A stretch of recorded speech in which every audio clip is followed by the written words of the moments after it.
ఒకవేళ నా కూతురు బ్రతికితే తను ఎవరు పెళ్లి చేసుకుంటారు? తండ్రి ఆవేదనతో మాట్లాడిన మాటలేవి. పెళ్లి అంటే ప్రతి అమ్మాయికి ఒక మెమరీ కదా. అమ్మాయి ఎక్స్పెక్ట్ కూడా చేసి ఉండేది ఇలా జరుగుతుందని. అమ్మాయి పేరు ఆర్తి కుమారి, 18 ఏళ్ళు తన వయసు.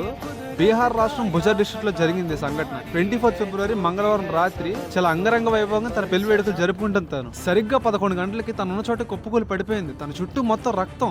ఏమైందో అని చూస్తే ఒక బుద్ధిలేని గాడిద తనని ప్రేమించాలనే ఒకే ఒక కారణంతో 7.65 mm పిస్టల్ ఉంటుంది కదా, ఆ పిస్టల్ తో తన స్టొమక్ లో ఫైర్ చేసి వెళ్ళిపోతాడు. అక్కడ ఉన్న వాతావరణంలో ఆ పిస్టల్ గన్ ఏదైతే ఉందో ఆ ఫైర్ అయిన శబ్దం ఎవరికి వినబడలేదు. వెంటనే తను అక్కడ దగ్గర ఉన్న హాస్పిటల్ తీసుకువెళ్తే తన కండిషన్ క్రిటికల్ అని వారణాసికి షిఫ్ట్ చేశారు. తను చావు బతుకుల మధ్య పోరాడుతుంది. తను ఇప్పుడు తన లైఫ్ కి రెస్పాన్సిబిలిటీ ఎవరు? తర్వాత ఏరియాకి సంబంధించిన ఎస్ఐ వచ్చి ఆ వ్యక్తిని వెతికి అరెస్ట్ చేశారు. ఆ వ్యక్తి రిమాండ్ లో ఉన్నాడు. ఇప్పుడు నీకు దమ్ము ధైర్యం ఒక మగాడివి అయితే వాళ్ళ ఇంట్లో ఒప్పించి తను దక్కించుకో నువ్వు.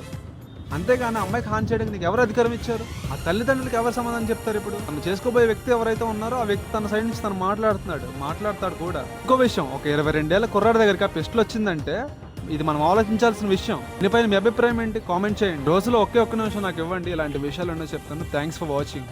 Please do follow talks on point.